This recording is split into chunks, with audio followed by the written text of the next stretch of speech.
Bismillah. Assalamualaikum warahmatullahi wabarakatuh.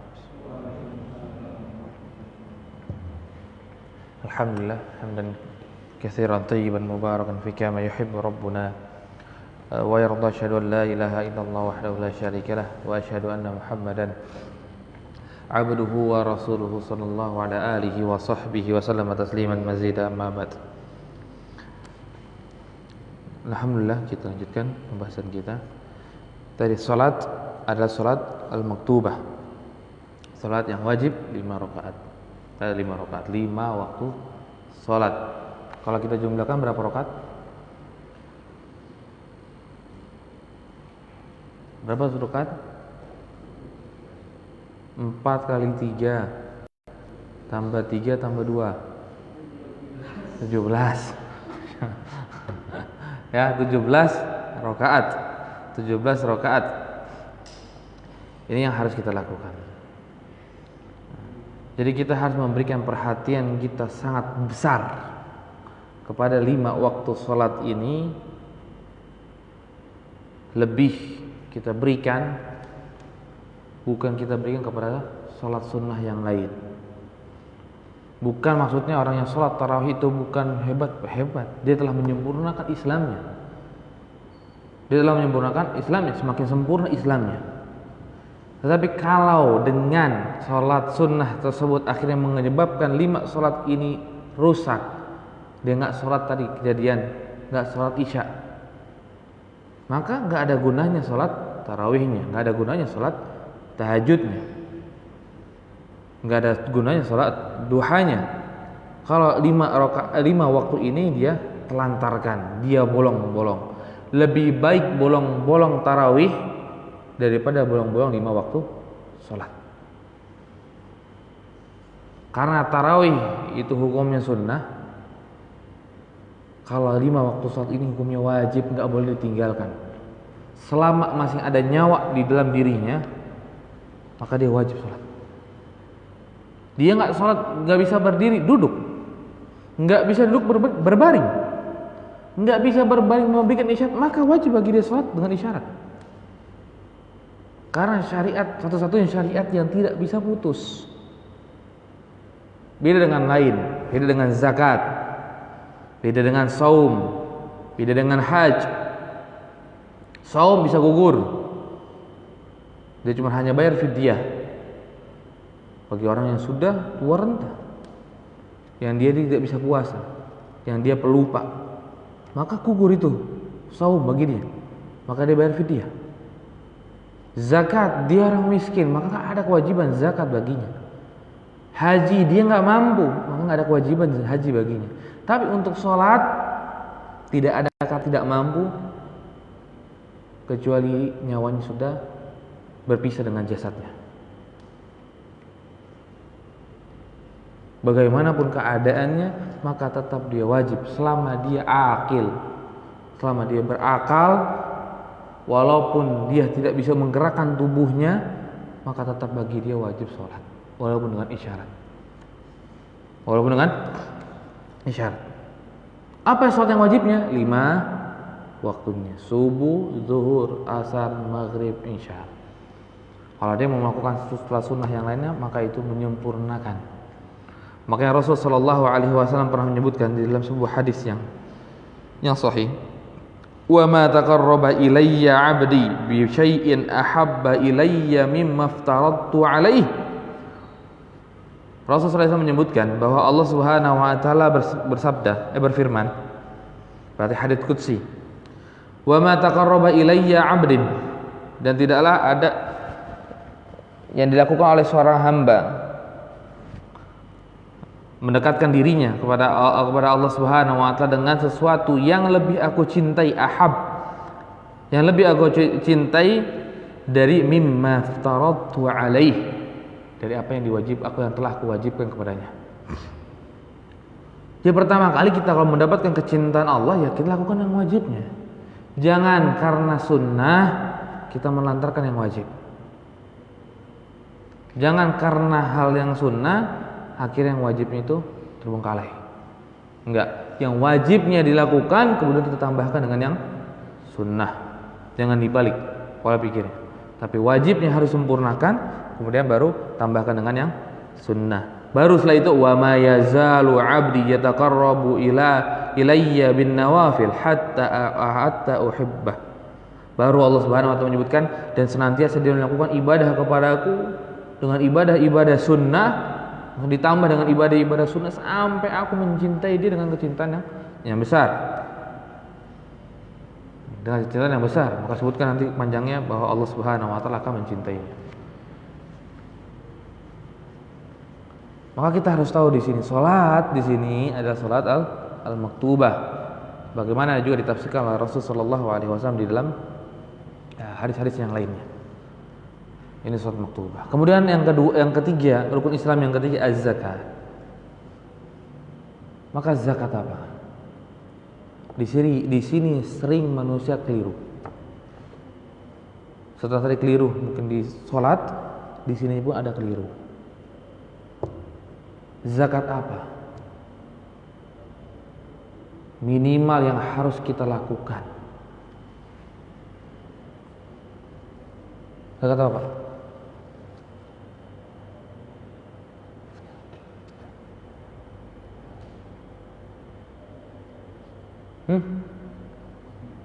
Ya. Zakat apa?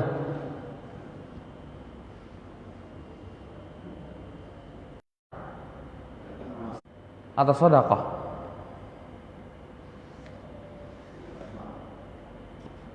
Zakat mal. Zakat fitrah. Ya. Oh, sedekah kayak nggak mungkin. Sedekah sudah jelas tahu itu sunnah. Maka antara dua nih, zakat fitrah dengan zakat mal. Kenapa jawabannya zakat fitrah dan kenapa jawabannya zakat mal? Kenapa zakat fitrah, zakat mal, Pak? Zakat mal sudah ditentukan jumlah dan takarannya, waktunya. Kenapa zakat fitrah, Pak?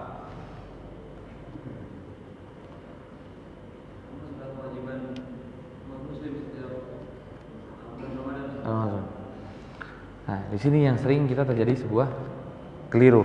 Kita katakan zakat di sini adalah zakat fitrah. Ya, zakat fitrah wajib. Tapi bukan di sini batas minimalnya muslim itu melakukan zakat fitrah, tidak, zakat mal. Makanya yang diperangi oleh Abu Bakar As-Siddiq radhiyallahu anhu adalah orang-orang yang tidak mau membayar zakat mal kepada Abu Bakar. Bukan zakat fitrah, zakat mal. Makanya Abu Bakar As-Siddiq radhiyallahu anhu itu memerangi mereka. Karena apa? Karena mereka memisahkan antara salat dengan zakat. Wa man farraqa baina sholati waz zakat sa'aqtul. Barang siapa yang membedakan antara salat dengan zakat, sa'uqatil, maka saya akan perangi.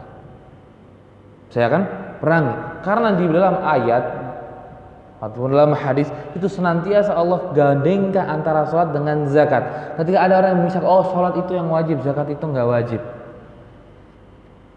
maka akan diperangi oleh Abu Bakar Siddiq. Alhamdulillah, segala puji milik Allah Subhanahu wa taala yang menggerakkan hatinya Abu Bakar Siddiq untuk memerangi orang-orang yang menahan hartanya dari membayar zakat mal. Yang akhirnya di sekarang tidak ada sebuah kelompok yang berani menunjukkan diri, kami tidak mau bayar zakat mal.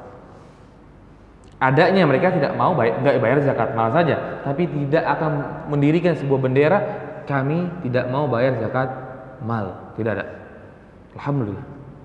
Ini sebuah keutamaan Abu Bakar As-Siddiq radhiyallahu anhu.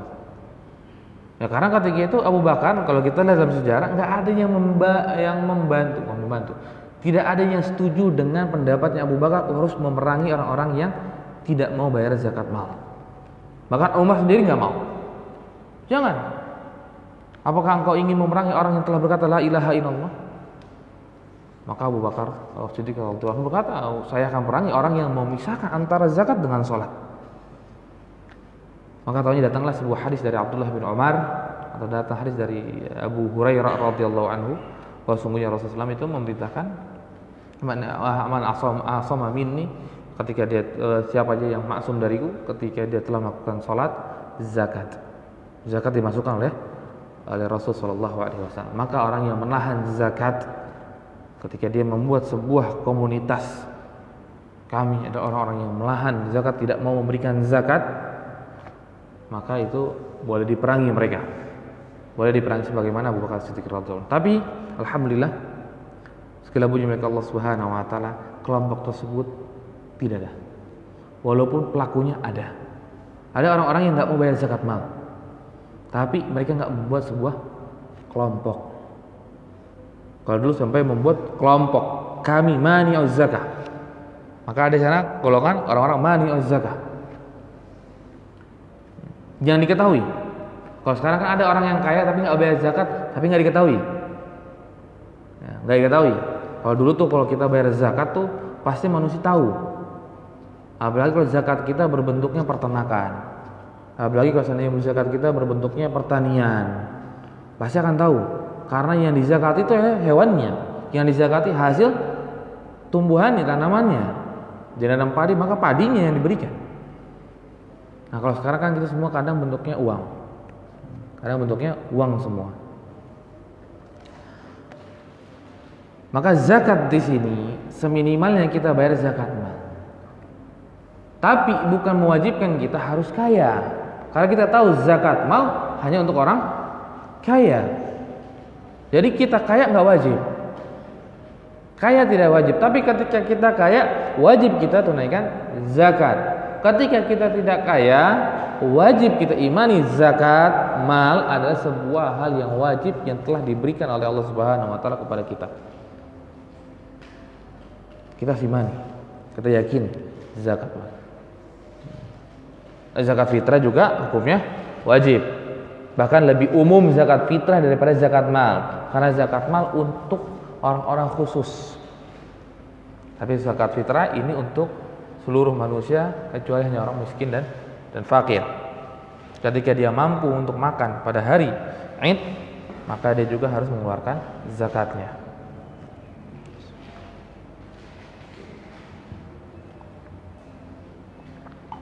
Kemudian wad dalilu as-siyam, dan dalil siyam puasa adalah qauluhu ta'ala ya ayyuhalladzina amanu kutiba alaikumus shiyam kama kutiba alal ladzina min qablikum la'allakum tattaqun.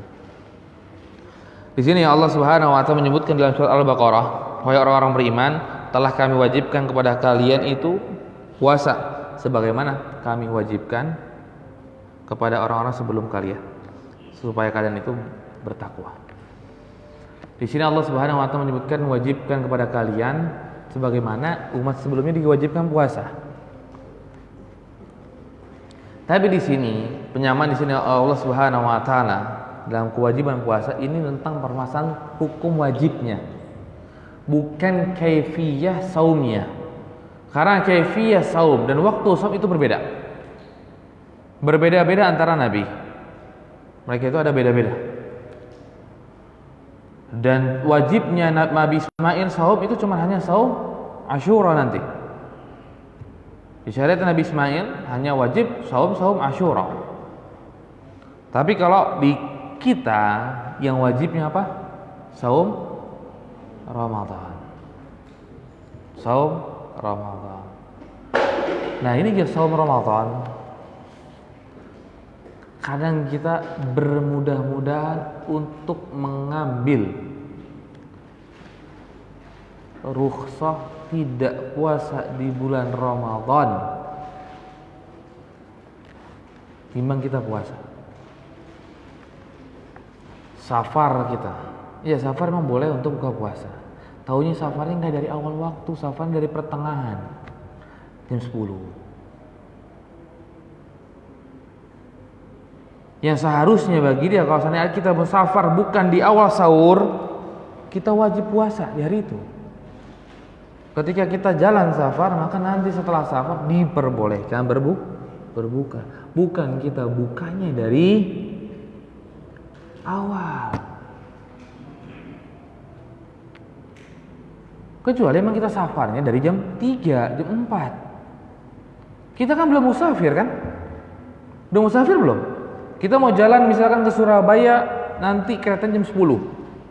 Sudah dikatakan musafir kita? Belum, kita belum keluar. Kita belum jalan. Maka kita masing mungkin wajib puasa di bulan Ramadan. Kemarin juga ada yang saya pilek start. Akhirnya saya tidak puasa Allah. Hanya sekedar pilek, dia nggak puasa. Kalau dia mampu, masih mampu, maka puasa. Ini puasa bukan amalan yang amalan sunnah ataupun amalan yang mudah demikian dibatalkan. Makanya orang yang berjima di siang hari itu ada kafaratnya. Kenapa? Karena nggak menghargai puasa di bulan Ramadan. Nggak menghargai puasa di bulan Ramadan.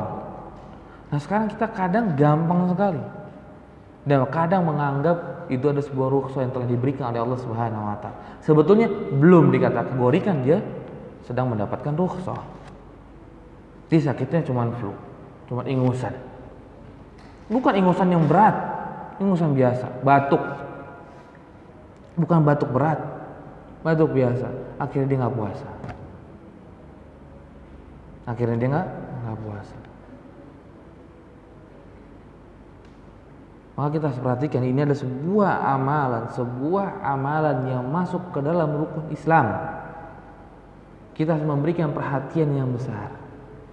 Kita lebih sering kan share, wow ayyamul bid. Tadi saya baru beberapa hari ini saya lihat di grup udah ada ayyamul bid. Kalau dia ada puasa Senin, Kamis dikirim. Tapi ketika bulan Ramadan kita jarang sekali memotivasi teman-teman kita untuk berpuasa di bulan Ramadan.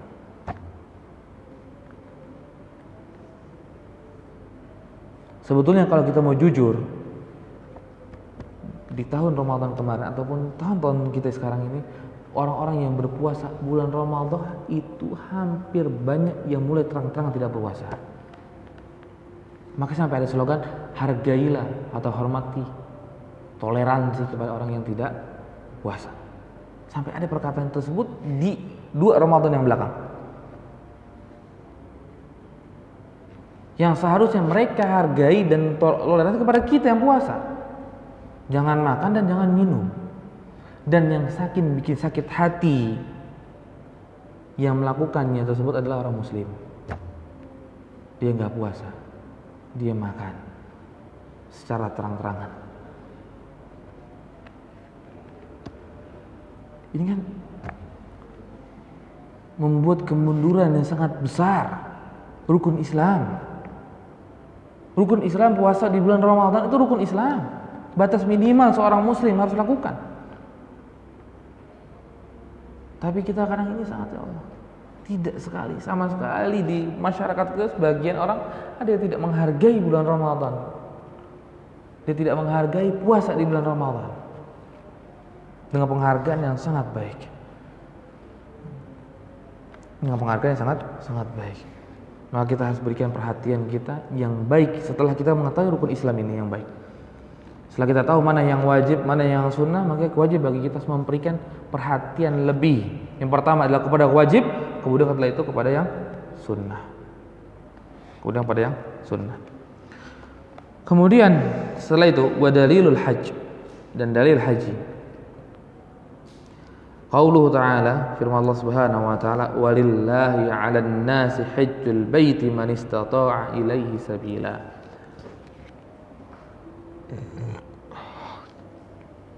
Dan walillahi 'alan nasi, maka wajiblah bagi manusia kepada Allah, kewajiban manusia ataupun haknya Allah Subhanahu wa ta'ala hajjul bait, haji ke Baitullah, man istata'a ilaihi sabila, siapa saja yang sanggup. Istita'ah ini ada 2, istita'ah badan dan istita'ah mal. Istita'ah badan dan istita'ah mal. Mampunya badan secara fisik mampu, kemudian juga secara harta. Alhamdulillah kita ini insyaallah secara fisik kita mampu, tapi secara harta enggak mampu. Ada alhamdulillah orang-orang yang mampu secara harta, ada orang yang mampu secara fisik, tapi tidak bisa haji tahun tersebut karena antrian. Apakah dia berdosa? Gak haji tahun itu? Maka jawabannya tidak, dia tidak berdosa. Karena dia dikategorikan tidak mampu. Dia masih dikategorikan tidak mampu. Dia mau haji, taunya nggak ada mahram perempuan, dan juga dikategorikan tidak mampu. Walillahi 'alan nasi hajjul baiti man istata'a ilaihi sabila. Dan haji di sini adalah haji yang disebut oleh para ulama adalah hajjatul Islam, ataupun disebut oleh kita mungkin haji yang wajib, bukan haji pertama. Karena bisa jadi haji pertama kita ini nggak sah.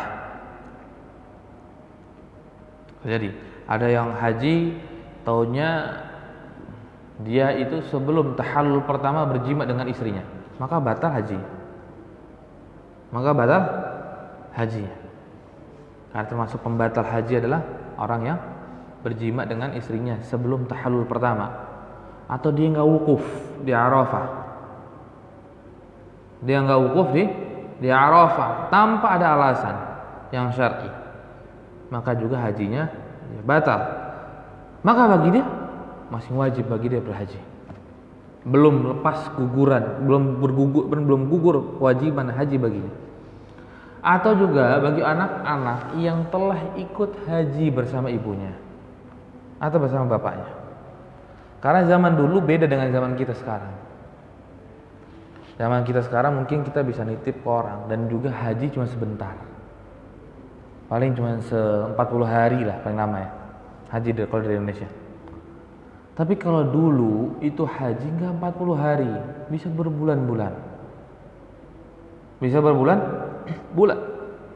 Mereka perjalanan jauh sampai ke Mekah. Kemudian sampai Mekah mereka harus melakukan sebuah ritual hajinya. Setelah selesai ritual haji mereka pulang lagi, itu berbulan lagi.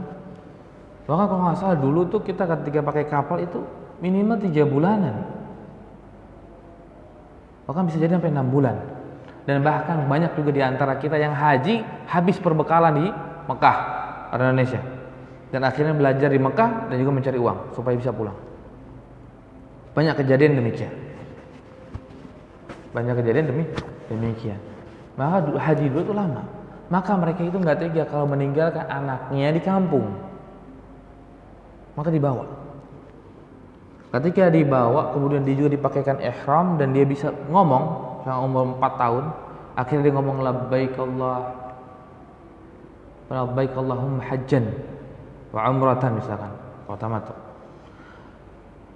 Maka dia bertalbiyah kepada Allah Subhanahu wa taala, mengucapkan niatnya untuk haji, kemudian dia haji. Apakah setelah dia besar dia tidak wajib lagi haji? Maka jawabannya tetap dia wajib, karena dia belum berhaji. Haji yang dilakukan sama dia adalah haji sunnah nanti, karena dia belum wajib bagi dia haji ketika itu. Belum wajib bagi dia haji. Maka haji yang di sini adalah haji wajib. Haji wajib, haji yang sempurna syaratnya dan juga rukunnya dan tidak batal. Maka orang sudah melakukannya, maka sudah lepas untuknya. Ini syariat yang paling mudah. Ya, syariat yang paling mudah. Karena cuma hanya lakukan 1 kali seumur hidup. Beda dengan sholat. Kalau kita bayangkan haji itu minimal lah, nggak wajib setiap tahun wajib 1 kali, maka niscaya ini akan memberatkan seluruh umat. Makanya Rasul sallallahu alaihi wasallam marah kepada sahabat yang bertanya, "Akulli 'am?" Ya Rasulullah, apakah haji ini setiap tahun? Maka Rasul diam. Setelah sekian lama, maka Rasul sallallahu alaihi wasallam marah kepada dia, "Kalau aku jawab na'am, maka niscaya seluruh manusia akan merasa berat. Maka hajilah engkau. Hajilah 1 kali seumur hidup." Ya alhamdulillah, karena kita enggak semuanya tinggal di negeri Mekah yang bisa haji dengan mudah. Apalagi zaman kita sekarang harus ada visa. Ada banyak step yang harus dilakukan untuk kita bisa pergi haji. Maka dengan ayat ini berarti selesai kita masuk ke dalam martabah yang pertama atau maratib yang pertama, yaitu al-Islam. Insyaallah nanti di pertemuan yang akan datang kita masuk ke dalam maratib yang kedua, yaitu adalah al-iman. Kemudian setelah itu masuk ke martabah yang ketiga, yaitu al-ihsan.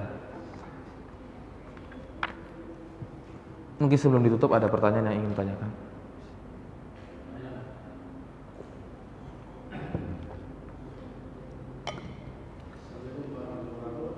Waalaikumsalam warahmatullahi wabarakatuh. Kalau ada seorang yang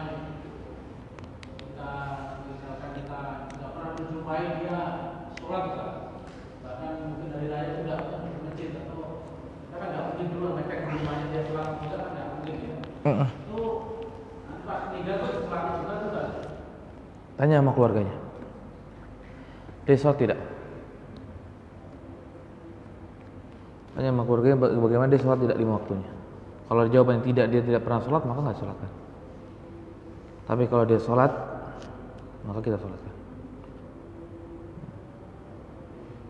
Maka bagi tokoh ketika dia nggak sholat di masjid misalkan, maka tokohnya tidak mensholatkan. Yang mensholatkan masyarakat umum saja. Supaya apa? Buat hazar, buat peringatan kepada manusia yang lain. Kalau kalian nggak mau lakukan sholat di masjid, ya begini nasibnya.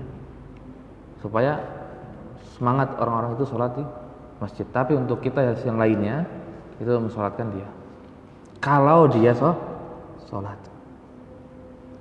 Kalau dia sholat. Bisa jadi dia itu di kantor kan, baru pulangnya malam. Kita nggak tahu bagaimana. Taunya di sana sholat, maka kita sholatkan. Tapi kalau seandainya nggak sholat juga sama seumur hidupnya, maka kita tidak sholatkan dia. Ada lagi yang ini ditanyakan? Ya. Waalaikumsalam warahmatullahi wabarakatuh. Bagaimana hukumnya bagi laki-laki yang sholat berjamaah di masjid? Pulang-pulang, jadi mungkin pilih-pilih, mungkin sholat ke masjidnya saat subuh aja, terus zuhur, asar, maghrib, isya di rumah. Di rumah. Ya. Untuk orang yang berarti bolong sholat berjamaahnya, bolong sholat berjamaah, dia masih muslim, dia masih mukmin, insya Allah dari sholatnya. Tapi dia kurang karena dia tidak laksanakan di masjid. Yang dimana yang rajih itu adalah sholat di masjid bagi laki-laki adalah wajib. Sholat laki-laki itu di masjid wajib. Walaupun batas minimalnya sunnah muakkadah, tapi sunnah muakkadah itu tidak ditinggalkan. Sunnah yang sangat ditekankan, maka nggak ditinggalkan. Tapi kalau ada orang yang meninggalkannya, tapi dia tetap masih sholat, maka dia masih muslim. Tapi dia ya cuma hanya standar, tidak melebihkan dari yang seharusnya, yang tidak melebihkan yang berada pada seharusnya. Berbeda ketika dia tidak mau sholat, sampai rumah nggak sholat juga. Cuma sholat misalkan tadi subuh aja misalkan, dia sisanya nggak sholat, malas, maka dia seperti orang munafik. Yang dimana orang munafik itu sholat ketika hanya dilihat saja, ketika nggak dilihat oleh manusia, ya maka dia nggak sholat. Tapi kalau dia juga masih sholat, maka dia masih muslim, walaupun di rumah, walaupun dia tetap sholat di rumah. Tinggal kita dakwahi kepada dia, nasihati untuk sholat. Ayo laki-laki di masjid. Ayo kita keluar ke masjid, jangan hanya cuma maghrib. Satu masjid jangan hanya cuma maghrib, jangan cuma hanya isya misalkan. Jangan hanya cuma 3 waktu saja nih, maghrib, isya, subuh misalkan. Zuhur, asar juga sama, karena zuhur, asar yang paling sering nih di masyarakat kita sekarang ini kosong masjid. Insya Allah kalau subuh, alhamdulillah masih ada. Tapi zuhur kadang sebagian tempat sampai nggak azan. Sebagian masjid sampai nggak azan. Kalaupun azan, hanya dia saja yang sholat, ada demikian. Sampai ada yang bertanya, Ustaz, saya tuh ketika azan zuhur, saya yang azan, saya yang imam, saya yang makmum. Komplit semua saya yang borong ada. Jadi apa yang saya lakukan saat? Saya apakah ke masjid yang lain yang ada berjamaahnya atau di situ?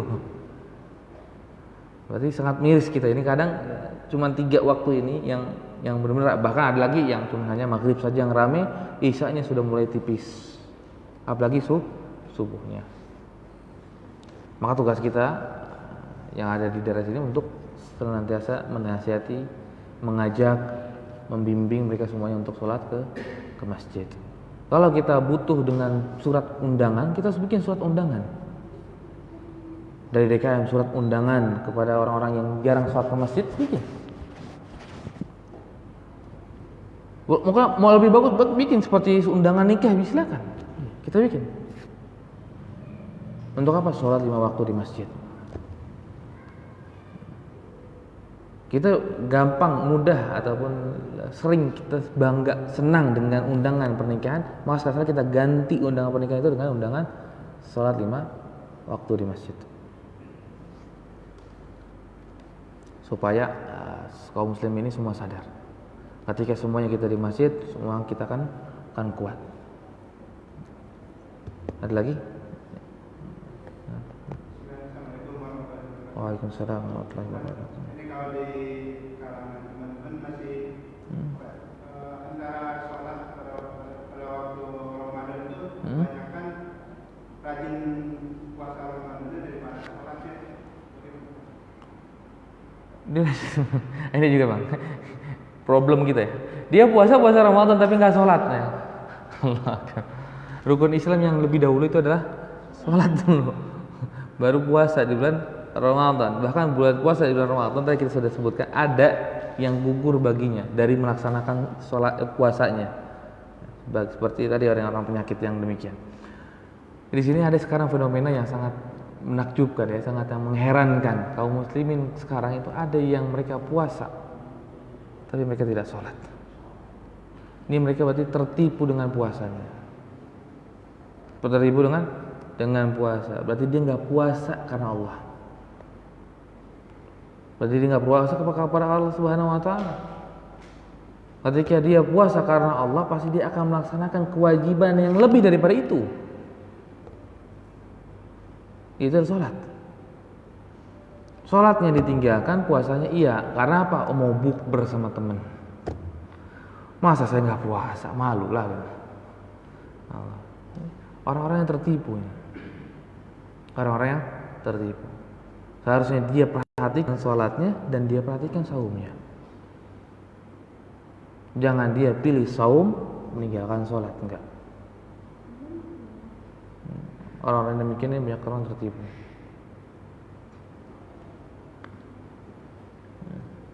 Maka bagaimana puasanya? Hukum puasanya sah enggak sah? Kan? Ada sebagian nanti akan nanya, gimana hukum puasa orang yang tidak sholat? Gimana Pak? Dia puasa, nahan makan dan minum, tapi enggak sholat. Seminimalnya dia tidak akan mendapatkan pahala dari saumnya. Walaupun dia nahan makan dan minum. Seminimalnya. Karena ada sebagian para ulama menyebutkan dia batal puasanya. Maka seminimal dia enggak ada gunanya puasanya, enggak akan dapat sedikit pun pahala. Karena orang yang berkata fahish, berkata zur, qaul zur wa amal zur, perkataan dusta, perkataan bohong, perbuatan yang zalim, maka itu akan menggugurkan amalannya. Apalagi kalau seandainya dia melakukan sebuah kezaliman yang paling besar setelah kesyirikan, itu adalah meninggalkan sholat. Maka dia nggak akan mendapatkan pahala dari saumnya.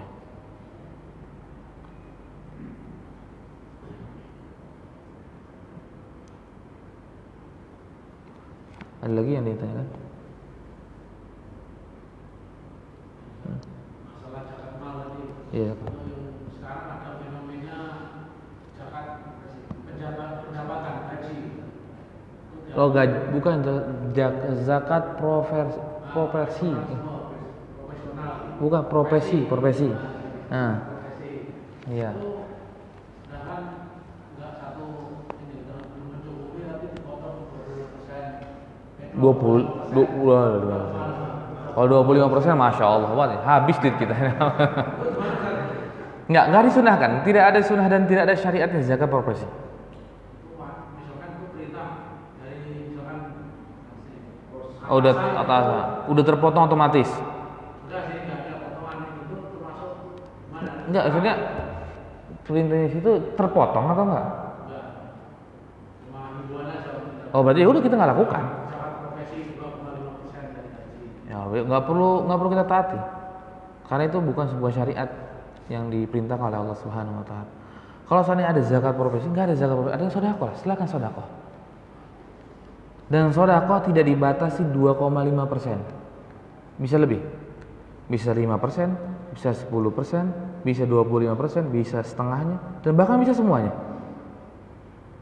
Sedekah saja. Enggak ada istilah zakat profesi. Ada Imam Laits ibn Sa'ad yang dimana katakan Imam Syafi'i, Laits ibn Sa'ad afqah minan Malik. Laits ibn Sa'ad ini adalah lebih faqih daripada Imam Malik ibn Anas rahimahumullah jami'an. Di mana Laits ibn Sa'ad adalah orang yang kaya raya. Uang dia punya dinar itu 1 juta dinar. Alf 1 juta dinar kali 4,25 gram. Berapa kilo itu? Banyak ya? Tapi dikatakan oleh para muridnya dan juga para ulama yang lain, Laits ibn Sa'ad tidak pernah bayar zakat mal.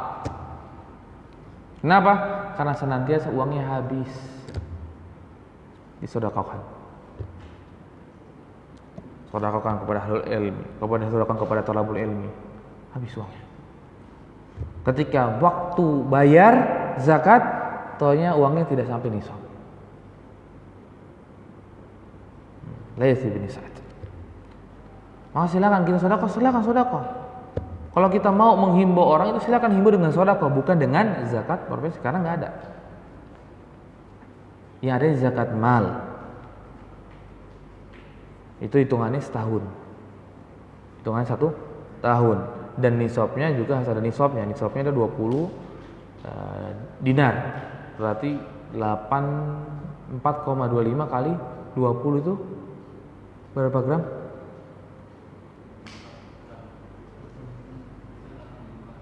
Eh, 84 ya?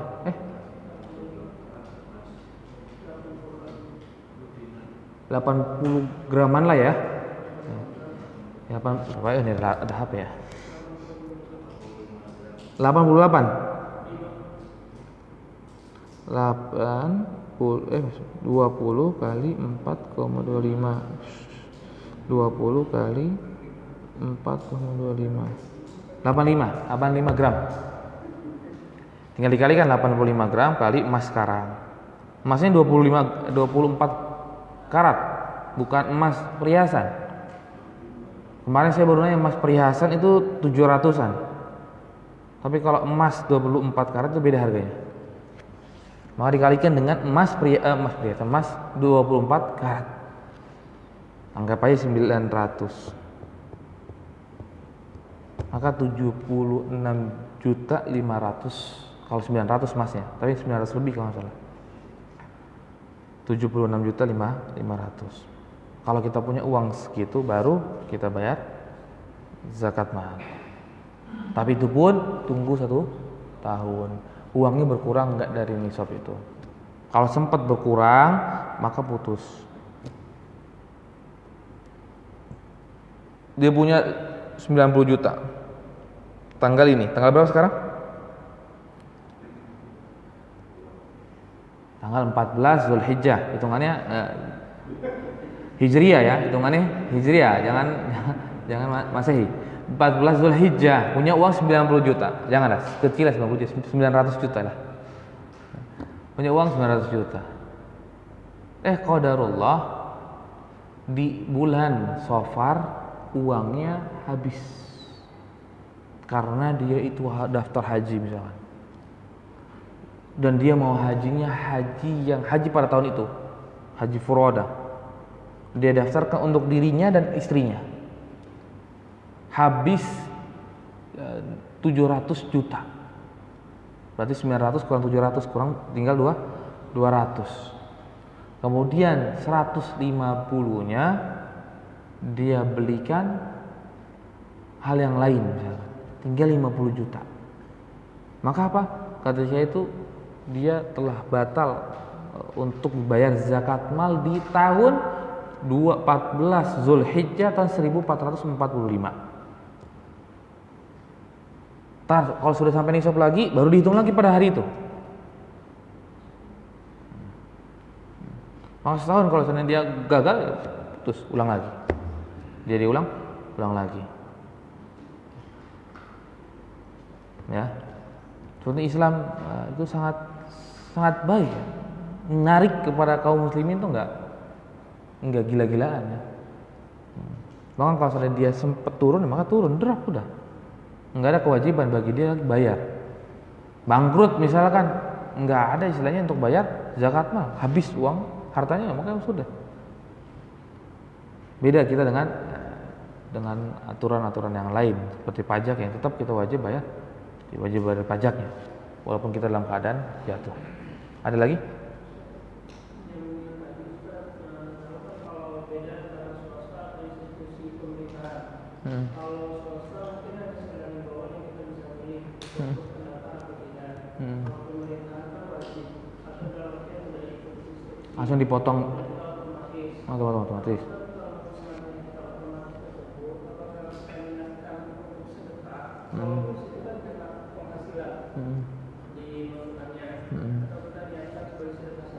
Iya.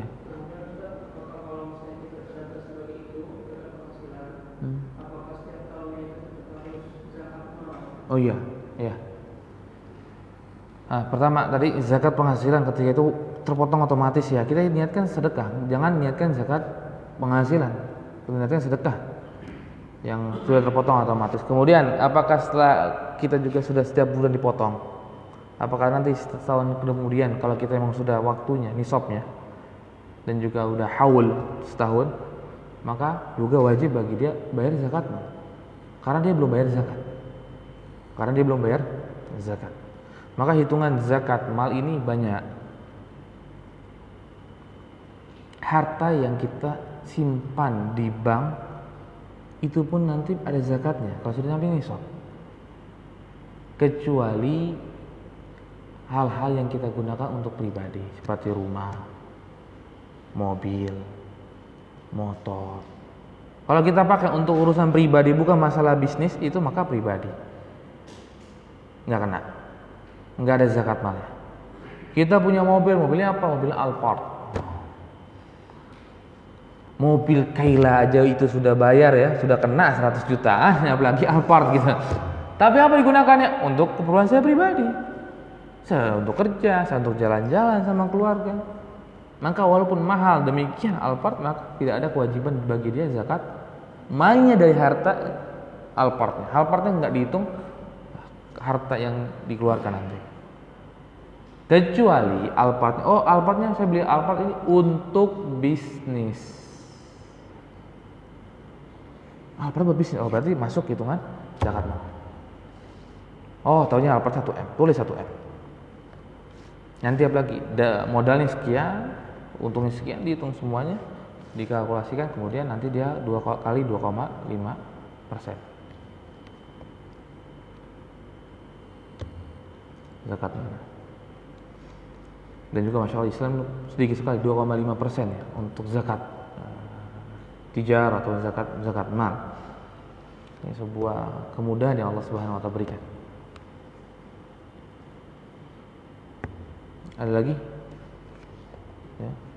Kalau untuk penggunaan alokasi zakat mal itu ada aturan khusus seperti misalnya pembangunan masjid atau miskin. Ya. Untuk bayar zakat, ya, untuk kita memberikan zakat itu harus kepada 8 asnaf yang ada. 8 golongan yang ada. Nggak boleh kita kasih ke masjid. Masjid bukan bagian asnaf. Bukan bagian asnaf yang mendapatkan zakat mal. Enggak. Yang asnafnya tadi seperti fakir, miskin. Kemudian nanti gharim, dia terlilit hutang, atau budak yang ingin memerdekakan dirinya, fisabilillah, amilnya, dan asnaf-asnaf yang lain yang masuk ke dalam asnaf atau sifat golongan yang mendapatkan zakat, maka dia diberikan. Jangan kita berikan kepada selain 8 atau 7 itu. Nggak boleh. Karena hanya mereka doang yang berhak mendapatkannya. Dan zakat mal, bedakan zakat mal dengan fitrah. Kalau fitrah atau zakat fitrah itu untuk fakir miskin saja. Kalau zakat mal ini ada 8 golongan atau 7 golongan, saya agak lupa 8 atau 7 golongan. Tapi kalau zakat fitrah hanya untuk fakir miskin, bukan untuk yang lain. Maka sebetulnya lebih sulit menampung zakat fitrah daripada menampung zakat mal. Karena zakat mal masih ada asnaf yang lain, ya kan? Tapi kalau zakat fitrah kita harus benar-benar kepada fakir dan miskin saja.